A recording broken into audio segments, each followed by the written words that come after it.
Robot mowers are honestly so much better than most people realize. I think a lot of people assume that they're like robot vacuums for your lawn, but it's not even close. Robot mowers keep your lawn looking perfect every day. They're nearly silent, they're healthier for your grass, they free up garage space that you used to have that old lawnmower in, and they save you hours and hours every single week. And these are getting better at a crazy pace. Every single year, they're making huge strides forward. So this is the Sunseeker Elite X7 Plus Gen 2. It's a long name, I know, but this has been my robot mower since the snow melted about a month and a half ago. It has yet to get lost or stuck anywhere, it runs autonomously every day, and I honestly forget I even have it. And because your lawn is pretty much a perfect height every day, I swear you honestly start to wonder if the grass is even growing. But this is just cutting it every single day. So this video is sponsored by Sunseeker, so to avoid conflict of interest, I want to show you what this mower can do with real results from my lawn. We'll do some testing, I'll show you the app, the design, the specs, and everything you need to know about the mower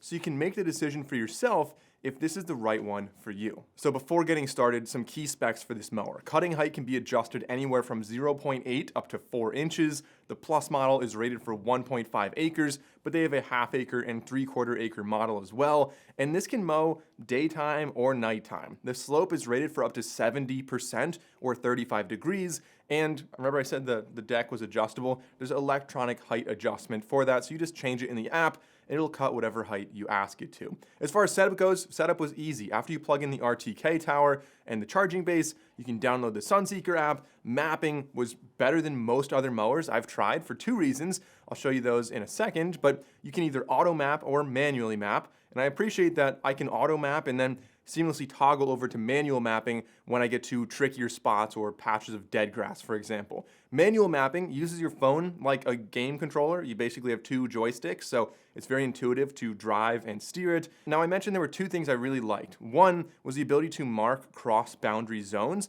This means the robot will mow on the line. Think about sidewalks or your driveway or whatever, anywhere that you don't want to be weed whacking that. Like, it's okay if it drives over a little bit further, well, you can mark that on the map. And the second great feature is the straight line feature. When driving along a building or a fence or anything that's a straight line, of course, it's just so much easier to mark the beginning and the end, and this removes any variation or driving error or signal error or anything like that. You really genuinely have a much better performance then. And after mapping the perimeter, you can map what they call no-go zones. You do this manually, and these are islands within the zone that you don't want the mower. Think about flower beds, ponds, fruit trees, things like that. You can also create multiple zones and connect them with different pathways. They don't all have to be seamless. So honestly, you and your neighbor could go in halvesies on this and split it. As far as the design goes, looking at this, you might think it's a 2-wheel drive mower, but it has a little trick up its sleeve.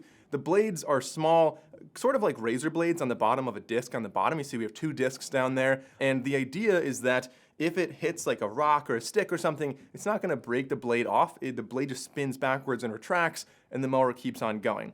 It really won't be hitting much, and I'll talk about obstacle avoidance later, but it's a feature that's built into a lot of robot mowers. The mower is also surprisingly light. There's a handle on the end, so when you're unboxing it or moving it anywhere else, you can pick it up and carry it fairly easily.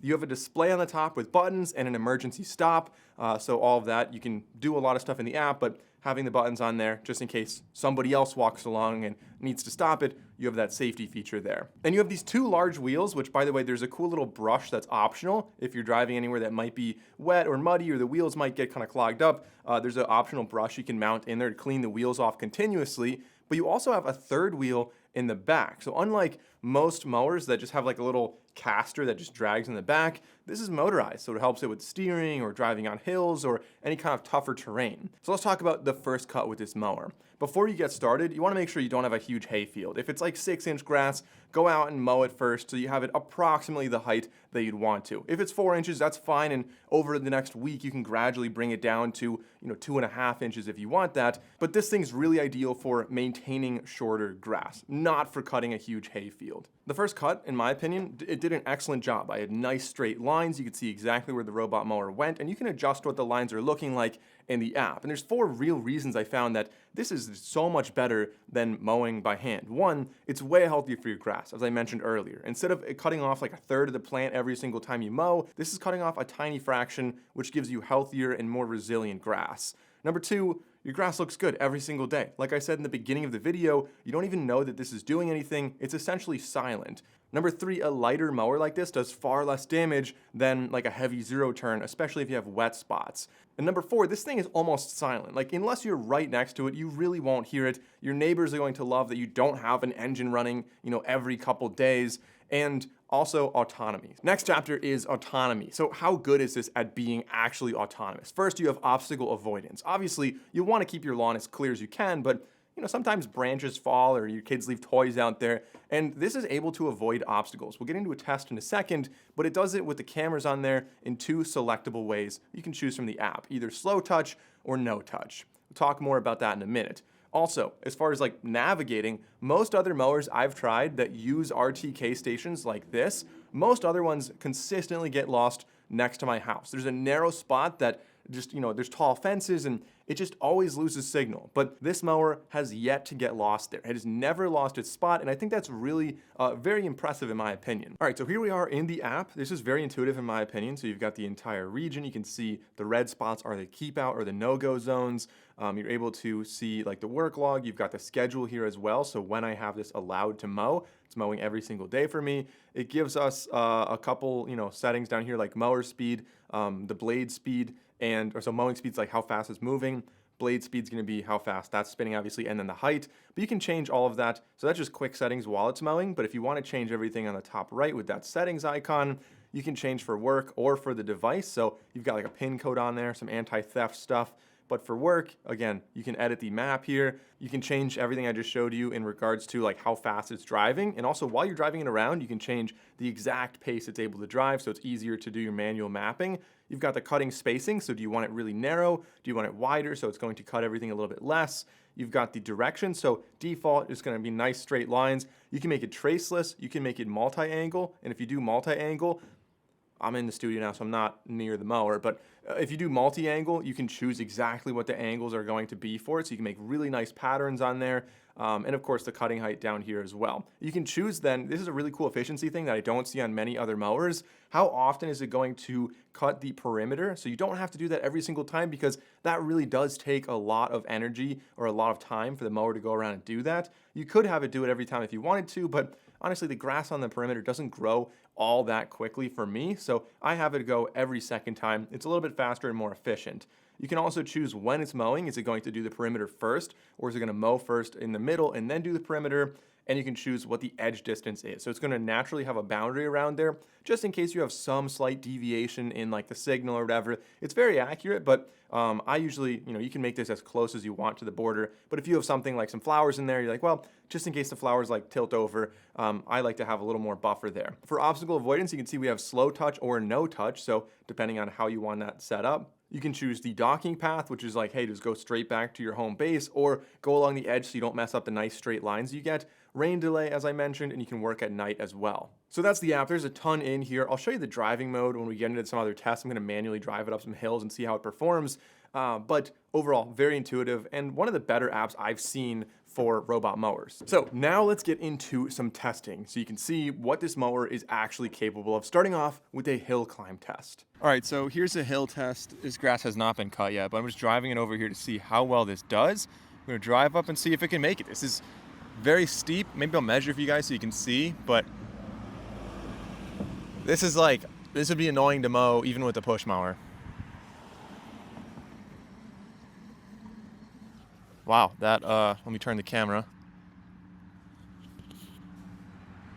Yeah, that has no problem at all driving up this. This is incredibly steep. It's not even slipping. I can drive up and back. No problem at all, even though the grass is thick and tall. Like it's not even optimal conditions right now. Let's try a steeper spot. All right, now this is absolute worst case scenario. Really tall grass, wet sand, like wet soil. Let's see if it can make it. This would even, like you would not even want to mow this with a push mower. See what it does. Wow, that is actually so impressive. Let me readjust the camera. It's really hard to see just how steep this actually is, but that is like a cliff right there it's driving up. You drive backwards, no problem. Start from the hill. Again, no problem. Yeah, this thing crushes it on hills. I've seen a lot of robot mowers. I've seen very few that could do as well as this. Let's turn it over here. Yeah, look at that. No problem at all. All right, now this is like absolute final boss. This thing is definitely, like this hill here, it's hard to tell on camera, but let's see how it makes it up here. I think you'll see once I'm driving it up. This is final boss. This is like 90 degrees. No way. No way. That is definitely, like, look at that. That is definitely steeper than what it's supposed to be able to do. Now, let's put out some obstacles and see how well this manages to avoid them. All right, so obstacle avoidance test number 1. I've got a cooler there. Let's throw something else in there too. I'm gonna start and see, right now it's in the no touch mode, so it should drive up to it and drive around it. Let's see how it does. Oh, it looks like it saw it. It's driving around it. Let me just readjust the camera here. And it looks like it's going to continue its line. Okay, what's it doing?